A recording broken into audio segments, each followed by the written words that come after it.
नमस्कार आदरणीय दर्शकवृन्द, यहाँलाई लोचन टेलिभिजनमा हार्दिक स्वागत एवं अभिवादन अर्पण गर्न चाहन्छु। म सदा चाहिँ यहाँहरू समक्ष उपस्थित भइसकेको छु। दर्शकवृन्द, उपस्थित के को लागि हुँदैछ, के कामको लागि भइराखेको छ, के गर्दैछ यहाँहरूले बुझि पनि रहनु भएको छ। दर्शकवृन्द, मैले गएका श्रृङ्खलाहरूमा यहाँहरूलाई सबै कुराहरू चाहिँ व्याख्या गर्दै आइराखेको छु। मैले अहिले यहाँलाई रत्न सम्बन्धीको व्याख्या गरिराखेको छु। दर्शकवृन्द, मैले मेष राशि पर्यन्तदेखि लिएर व्याख्या गर्दै आइराखेको कारणले गर्दाखेरि दर्शकवृन्द, मैले कुन ग्रह बिग्रिँदाखेरि कुन रत्न लगाउने, कुन राशिले कुन रत्न लगाउने, त्यो व्याख्या सँगसँगै अब एकदम ग्रहहरूमध्येमा ग्रहको राजाको रूपमा रहने बृहस्पति ग्रहको अति प्रिय पुष्पराजको बारेमा म व्याख्या गर्न गइराखेको छु, जसको मीन राशि र धनु राशि रहेको छ। ती व्यक्तिहरूले पुष्पराज राशि स्वामीको रूपमा प्रयोग गर्न सक्नुहुन्छ। र पुष्पराज दर्शकवृन्द, जसलाई गोल्डन टोपाज पनि भनेर भनिन्छ अनि गोल्डन स्पिरिचुअल पनि भनेर भनिन्छ, अनि साथसाथै अहिले पुष्पराज पनि धेरै प्रकारका निक्लेका छन्। दर्शकवृन्द, ती पुष्पराजहरू तपाईँले चिन्न, जान्न, बुझ्न, मनन गर्न नितान्त आवश्यकता छ। तसर्थ आदरणीय दर्शकवृन्द, हामीले स्टार जेम्स मार्फत प्रमोद प्रकाश नेउपानेज्यूले हामीलाई एकदम ओरिजिनल पुष्पराज पनि यहाँ प्रोभाइड गरिदिनु भएको छ, जुन कि पुष्पराजको ओरिजिनल सेन्ट्रम दर्शकवृन्द यहाँ तपाईँले देखिरहनु भएको छ। यो करिब 6 देखि 8 क्यारेटको पुष्पराज रहेको छ। यो पुष्पराज नम्बर 1 पुष्पराज कति ट्रान्सपरेन्सी र कति राम्रो पक्षमा रहेको छ। तसर्थ यो पुष्पराज यदि तपाईँको धनु राशि छ भने सर्लक्क तपाईँले लगाउनुहोस्।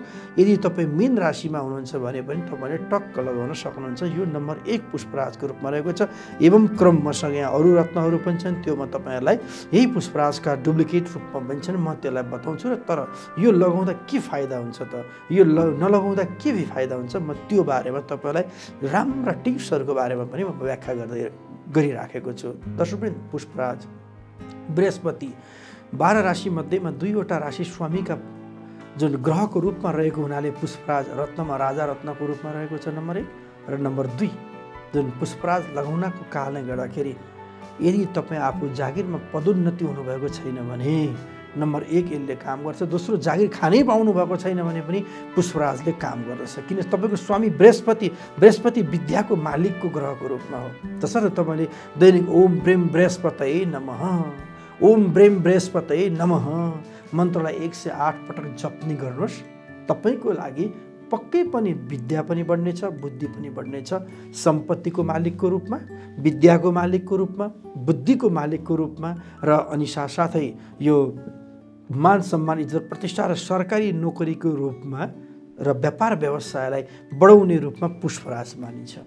तसर्थ मैले जुन यहाँलाई मन्त्र पनि अर्पण गरेँ, तपाईँहरूको यदि 2 राशिभित्र निहित हुनुहुन्छ भने यो मन्त्र जप दैनिक तपाईँले बिहान गर्नुहोस् र पुष्पराज धारणा गर्नुहोस्। यदि बृहस्पति अति बढी कमजोर रूपमा रहेको छ, शनिको घरमा 10 अङ्कमा गएर बृहस्पति बसेको छ र बृहस्पतिले तपाईँलाई काम गर्न सकेन, बृहस्पतिले तपाईँको मान मर्दनलाई नै एकदम बढी हरण गरिदियो भने तपाईँले पुष्पराज धारणा गर्न सक्नुहुन्छ।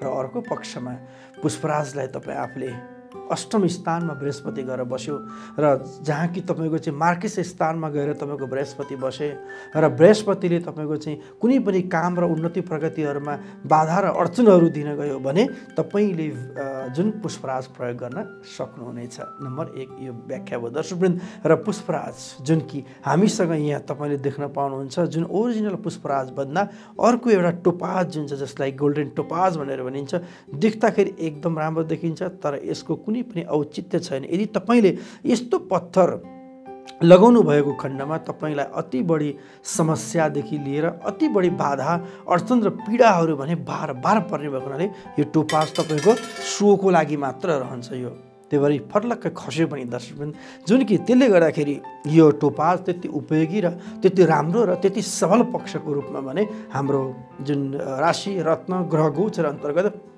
त्यति राम्रो पक्षमा चाहिँ मानिएको छैन।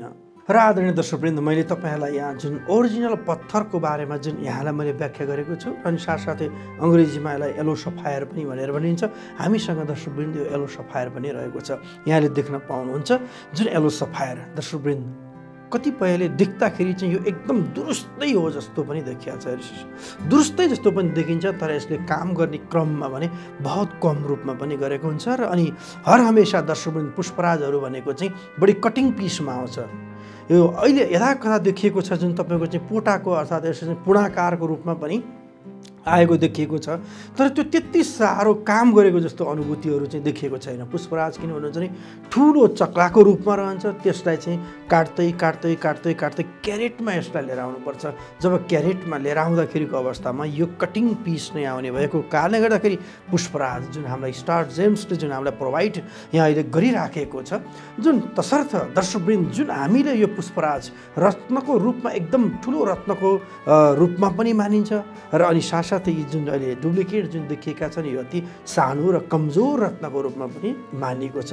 र अनि साथसाथै यसमा दर्शकवृन्द तपाईँले पुष्पराजलाई धारणा गर्दाखेरि अब धातुमा जानु पर्यो, कुन औँलामा लगाउने, कुन साइडमा लगाउने, त्यो पनि म यहाँहरूलाई चाहिँ एकदम पस्कने छु दर्शकवृन्द। र यो पस्कने क्रमको लागि चाहिँ पुष्पराजको बृहस्पति पर्वत हस्तरेखा विज्ञान अन्तर्गत चोरी अम्लाको तल रहन्छ दर्शकवृन्द, जसलाई यसलाई चोरी अम्ला भनेर भनिन्छ।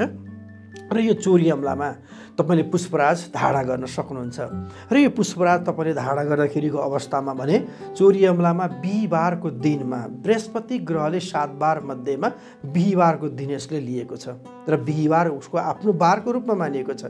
र अनि साथसाथै 2वटा राशिलाई जो धनुराशि हुनुहुन्छ, जो मिथुन राशिवाला हुनुहुन्छ, उहाँहरूले आफ्नो बिहिबारको दिनमा कुनै पनि कामहरू तपाईँले गर्न सक्नुहुन्छ, कुनै पनि नयाँ कार्यको लागि यो गर्न सक्नुहुन्छ। र हामीले गएका एपिसोडमा कुन घात बार, कुन शुभ बार, कुन अशुभ बार, कुन राम्रो बार, कुन नराम्रो बार हामीले तपाईँलाई व्याख्या गरिसकेका छौँ। तसर्थ ती पनि तपाईँले श्रृङ्खलाबद्ध रूपमा हामीलाई हेर्दै जान सक्नुहुनेछ, हामीलाई बुझ्दै जान सक्नुहुनेछ, हामीलाई मनन र चिन्तन गर्दै जान सक्नुहुनेछ। तसर्थ दर्शकवृन्द बिहिबारको दिनमा कुनै पनि नयाँ काम गर्नुहोस् तपाईँले पुष्पराज धारणा गरेर, नम्बर 1।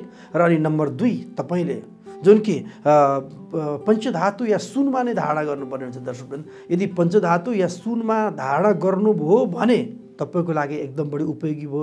यसलाई चाँदी या अरू चिज भनेको धातुहरू त्यति साह्रो पुष्पराजको मानिँदैन, यदाकदा कतिले चाँदीमा पनि धारणा गर्नुभएको हुन्छ। अनि पुष्पराज क्यारेट अनुसार मैले गएका एपिसोडहरूमा यहाँलाई व्याख्या गरेको छु। यो चाहिँ तपाईँले धारणा गर्दाखेरिको अवस्थामा प्रातः समयमा धारणा गर्नुहोस्। र अनि साथसाथै तपाईँले गुड जुन ज्योतिषी हुनुहुन्छ, राम्रो ज्योतिषी जसले राम्रो सल्लाह दिनुहुन्छ, त्यो सल्लाह तपाईँ आफूले लिनुहोस्। जुन कि पुष्पराजले रियाक्सन गरेको खण्डमा मनरूपी मस्तिष्कलाई तपाईँको नेगेटिभ एक्टिभिटीतिर लिएर जान्छ, अनि अर्को पक्षमा फेरि तपाईँको गरिराखेको कामलाई पनि फेरि अडचन र पीडाहरू दिन थाल्छ, अनि शरीरमा रोगहरू, नाना थरीका रोगहरू लिएर आउँछ, र अनि आमा बुवा परिवारबाट पनि तपाईँलाई टाढा बसाइदिन्छ। फेरि हेर्नुहोस्, जुन कि बृहस्पति त्यस्तो खालको ग्रह हो, हर हमेसा सकारात्मक सोच, सकारात्मक जागर र सकारात्मक ऊर्जा शक्ति प्रदान गरिराखेको ग्रहको रूपलाई यदि हामीले नेगेटिभ यहाँ लगाइदियौँ भने जुन मस्तिष्कमा कनेक्टेड हुने पुष्पराज जुन रहेको छ, यो बृहस्पति पर्वत अन्तर्गत जुन प्राण प्रतिष्ठा गरेर धारणा गरेका छौँ, त्यो यदि मनरूपी मस्तिष्कमा नेगेटिभ इफेक्ट पर्यो भने उसले सबै उल्टो उल्टो उल्टो उल्टो उल्टो मात्र कार्य गर्न थाल्छ। र यसको आयुर्दा पनि हुन्छ दर्शकवृन्द।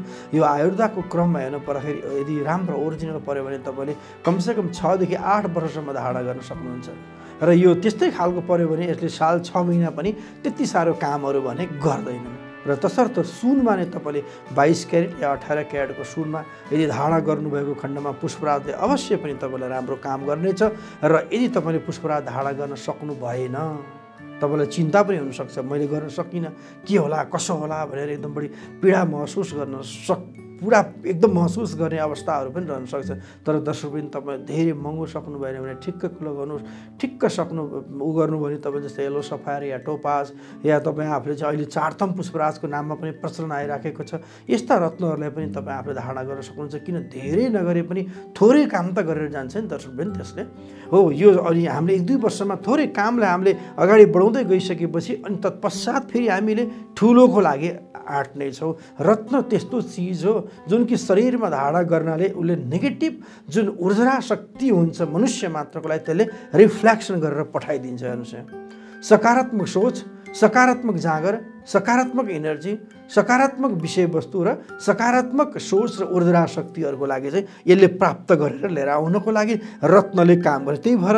तपाईँ आफूले रत्न चाहिँ जुन आफ्नो ठाउँहरू रहेका छन्, कान्छी औँली, साइले औँला, अनि माइली, अनि त्यसपछि चोर औँला, बुढी औँला र दर्शकवृन्द यसो आफ्नो काम र आफ्नो भाग छ जुन मैले अहिले यहाँलाई हस्तरेखा विज्ञान अन्तर्गत पनि मैले व्याख्या गरेँ, जुन कि तपाईँको चाहिँ यहाँ हस्तरेखाले तपाईँको लागि चाहिँ हातमा जुन यो बुध पर्वत बन्यो, यो मङ्गल पर्वत बन्यो, साथै सूर्य पर्वतकै तल भयो, राहु पर्वतकै तल रह्यो, अनि केतु पर्वत रह्यो, अनि यो चन्द्रमा पर्वत रह्यो, अनि साथै यो बुध पर्वत, चन्द्रमा पर्वत, अनि यो शुक्र पर्वत पनि रह्यो दर्शकवृन्द। यो यसलाई एकदम शुक्र पर्वतको रूपमा मानिन्छ।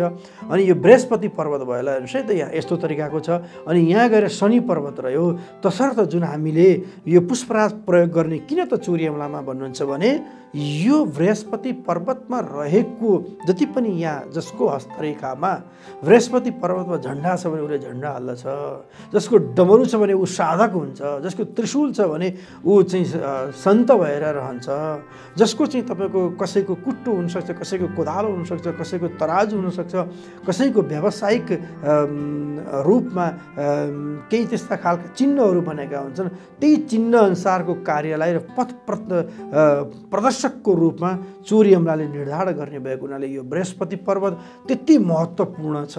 तसर्थ दर्शकवृन्द, तपाईँ यदि अहिले आफ्नो राशि मीन राशि चलाइरहनु भएको छ चन्द्रमाको गति अन्तर्गत, अनि तपाईँ आफू यदि धनु राशि अन्तर्गत हुनुहुन्छ र धनु राशिलाई मैले गएका एपिसोडमा व्याख्या गरेको छु दर्शकवृन्द, एकदम मूल नक्षत्र या एकदम कडा नक्षत्रको रूपमा पनि मानिन्छ, जसलाई यो भावी मूल नक्षत्र, जसलाई पहिलो चिज सुनजन्य चिजहरू लगाउँदा राम्रो हुन्छ।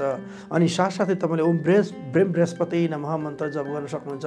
तपाईँको रुमलाई रङ थोरै पहिलो तपाईँ आफूले प्रयोग गर्न सक्नुहुन्छ र अनि साथै पहिलो चिजहरू यदि तपाईँ आफूले धेरैभन्दा धेरै प्रयोग गर्नुभएको खण्डमा त्यसबाट तपाईँले जुन ऊर्जा शक्ति प्राप्त गर्नुहुन्छ त्यो ऊर्जा शक्तिले जीवनको लागि समृद्धि प्रदान गर्दछ दर्शकवृन्द। तसर्थ हामीले यो 14औं वसन्तदेखि नै यस्ता विषयवस्तुहरू हामी तपाईँहरू समक्ष सम्प्रेषण गर्दै आइराखेका छौँ। हामीले हाम्रो अफिस मार्फत यहाँहरूकै शान्ति, समृद्धि, उन्नति, प्रगति, इज्जत, पद, प्रतिष्ठाहरूको लागि हामीले वैदिक विधि अन्तर्गतका कार्यहरू भए, अनि साथै हामीले तन्त्र विज्ञान अन्तर्गतका विषयवस्तुहरू भए, मन्त्र विज्ञान अन्तर्गतका विषयवस्तुहरू भए, रत्न विज्ञान अन्तर्गतका विषयवस्तुहरू रहे, एस्ट्रोलोजी अन्तर्गतका फलित सिद्धान्त गणितपरक सारा सम्पूर्ण चिज तपाईँहरूलाई हामीले पस्किँदाइराखेका छौँ। यो पस्काइले सधैँभरि तपाईँहरू खुसी, शान्ति, अमन, चयन, इज्जत, पद, प्रतिष्ठा अवश्य पनि प्राप्त गर्नुहुनेछ। मैले आज पुष्पराजको बारेमा यहाँलाई राम्रा 2-4वटा टिप्स र अनि कसले लाउने बारेमा व्याख्या गरेँ। आजको लागि यस एपिसोडबाट म बिदा हुन चाहन्छु। यहाँहरूको समय हरपल सुख, शान्ति, समृद्धि, उन्नति, प्रगतिका साथ बितोस् भन्दै म बिदा हुन्छु। हस्त नमस्कार।